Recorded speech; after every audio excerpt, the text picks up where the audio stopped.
안녕하세요. 부자아빠 윤종현입니다. 5월달 가정의 달을 맞이해서 연휴는 잘 보내셨나요? 황금 연휴가 좀 지나고 나니까 좀 허탈하긴 하네요. 5월달 가정의 달을 맞이해서 오늘은 배려라는 책을 하나 소개해 보려고 합니다. 책 제목에서 보시면 아시겠지만 배려는 마음을 움직이는 힘이 있습니다.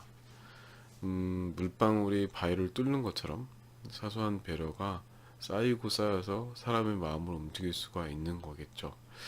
저도 지금까지 살아오면서 평상시에 뭐 사소한 배려를 하시는 분들께 더 마음이 끌리고 더 잘하게 됐던 것 같습니다. 저도 많이 부족하지만 앞으로는 배려를 더 많이 해야 될 것 같습니다. 책을 보면 가장 첫 번째로 소개하는 우화가 한 가지 있습니다. 한번 소개해 드리도록 하겠습니다. 앞을 못 보는 사람이 밤에 물동이를 머리에 이고 한 손에는 등불을 들고 길을 걸었다. 그와 마주친 사람이 물었다. 정말 어리석군요. 앞을 보지도 못하면서 등불은 왜 들고 다닙니까?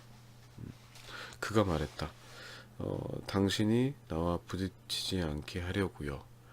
이 등불은 나를 위한 것이 아니라 당신을 위한 것입니다. 탈무드에 나오는 이야기라고 합니다. 들어보시면 아시겠지만 배려가 무엇인지 이해할 수 있습니다. 아주 쉽게 설명이 되어 있는 우화라고 볼 수 있겠죠.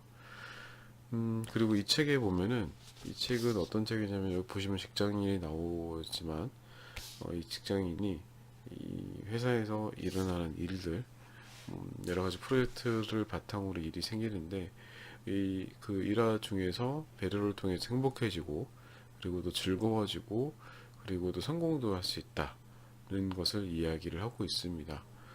바로 첫 번째 행복의 조건에 대해서 이야기해 보도록 하겠습니다. 첫 번째 조건은 뭐냐면 바로 나를 위한 배려입니다.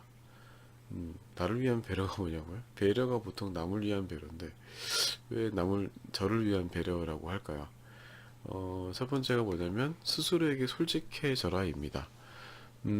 솔직해져라. 이게 무슨 얘기일까요? 지금 처한 현실이 힘들다면은 대가를 치르고 있는 거라고 합니다.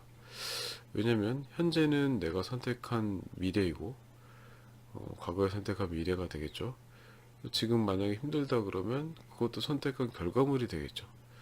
스스로가 선택한 것에 대한 결과물이기 때문에 과거에 잘못된 선택에 대한 대가를 치르고 있다는 거죠. 그래서 그거에 대해서 인정을 하고 솔직해져야 마음이 편안해지고 행복을 받아들일 준비가 된다고 합니다. 행복은 목표가 아니고 삶의 과정에서 언제든지 만날 수 있으니까요. 솔직히 저도 나는 왜 부자가 아닐까? 왜 저 친구는 잘 사는데 나는 왜 못 살지? 그리고 나는 왜 이렇게 뚱뚱하지? 저 사람은 날씬하고 근육도 있고 멋있는데 나는 왜 이러지? 라고 불평하고 불행했던 것 같습니다. 근데 돌이켜보면은 제가 재테크에 관심이 없었고 그냥 뭐 술만 마시고 그냥 오락이나 하고 뭐 이랬죠.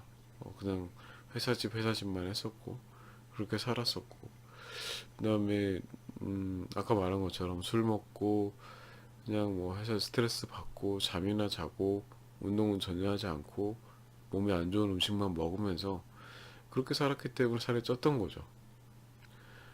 그렇게 해서 제가 잘못된 선택을 해서 이게 결과물들이 생긴 거였는데 저는 그거에 대해서 불평만 하고 바꿀 생각을 하지 않았던 것 같습니다.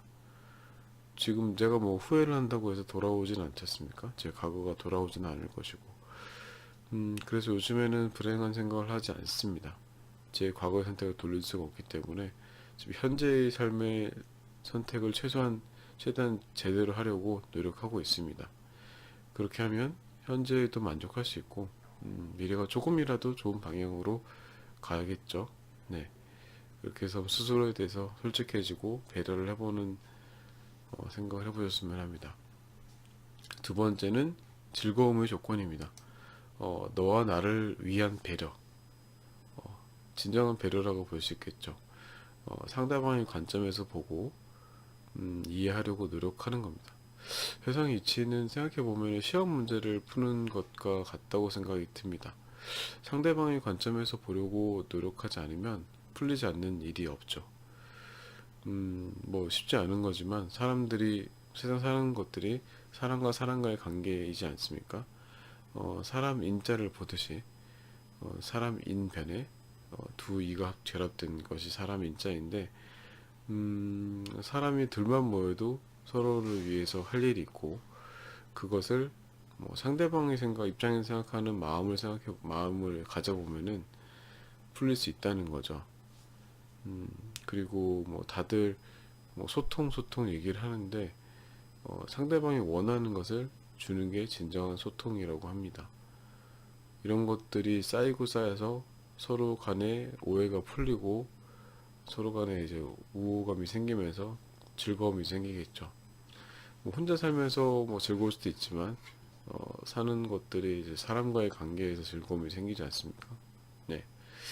그리고 뭐 여기 책에도 나오는 내용이지만 살아간다는 것은 책임지는 일이 늘어나는 거라고 합니다. 많은 사람을 만나가면서 인연을 맺고 그들에 대한 자신의 존재를 책임져야 한다는 거죠. 뭐 어렵게 생각이 될 수도 있지만 생각해보면 그런 것 같습니다. 저도 사실 뭐 직장 생활을 하고 그다음에 여러 부류의 사람들을 만나면서 물론 가정을 꾸려가면서도 제 책임이 갈수록 늘어나는 것 같습니다. 제가 직급이 높아질수록 나이가 많아질수록 누군가에서 책임을 져야 되고 인연에 대해서 책임을 져야 되는 거겠죠. 그 책임이라고 해서 뭐 그게 어려운 건 아니고 배려를 하면서 풀 수 있다는 거죠. 그리고 마지막으로 성공의 조건이라고 하는데 여러 가지 얘기가 나오는데 모두를 위한 배려라고 합니다. 뭐 어렵게 생각할 수 있는데 별건 아니고요. 그러니까 사소한 것들, 그러니까 사소한 선택들을 좀 좋게, 그러니까 모두를 위해서 배려를 하는 거죠.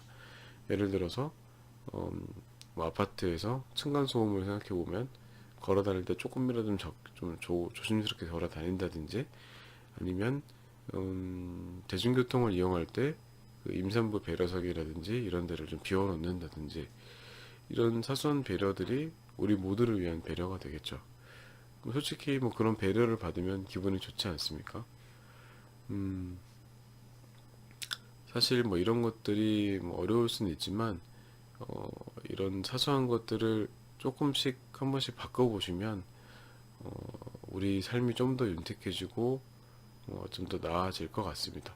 여러분들도 한번 이렇게 배려를 해보십시오. 그러면 책에 나오는 것처럼 행복해지고 즐거워지고 성공할 수 있지 않겠습니까? 오늘 하루도 화이팅이십니다. 안녕.